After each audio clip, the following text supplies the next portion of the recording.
Joanne, not yet. Fire officials say it's just a little too early at this point to say. They still have to go inside and do more investigating before they can determine a cause. But at this point, even though it's early, they do not believe that this was a suspicious fire. You can see the house behind me here.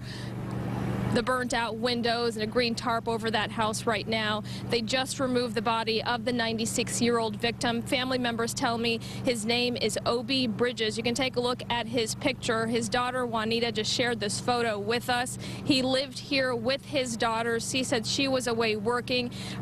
His son stopped by the house just to check on him this morning, but had left. About a half an hour later, that fire broke out. We also spoke to a neighbor, Jacques, who lives right next door. He has a security system, a surveillance system that actually captured the flames. You're going to see that video in just a moment. He talks about how he desperately tried to save Mr. Bridges. I kicked the front door in, and I was calling for his father, but he didn't respond. So I went in a little further, and it was so much fire and smoke that I couldn't get past the living room, so I bagged out of the house to the porch. Jacques Gwynn was desperate to get his 96-year-old neighbor out of this burning house on Pearsall in Pontiac this morning. He called 911, and then he called his neighbor's son, who'd left that house just a half hour before. I asked him where his father was, and he said the kitchen. And their house is very small. When you go in the house, the kitchen is right next to the living room, so I went back in the house to try to get him out. And it was just too much fire and smoke. I couldn't get him out. When firefighters arrived, they discovered the body of the 96-year-old in the living room. At this point, it's too early to say what caused the fire, but investigators say it does not appear to be suspicious. Gwynn, meantime, is heartbroken. He couldn't save his neighbor. We are all close on this block, so it's hard.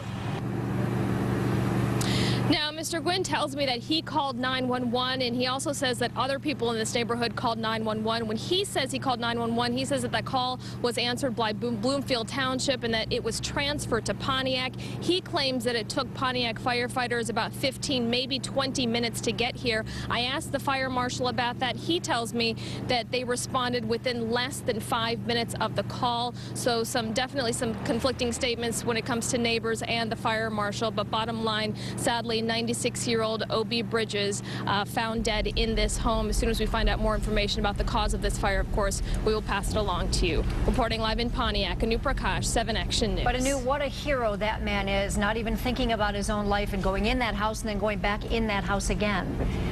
Yeah, really, Joanne. And, you know, even just talking to him, obviously was heartbroken that Mr. Bridges passed, but he kept saying, I wish I could have done more. I wish I had more time. I wish there wasn't so much smoke inside. I mean, to go in, number one, and then to go back in knowing that he was still in there, he definitely tried his best. He sure did, and he's to be commended for that. Anu Prakash reporting from Pontiac. Thank you.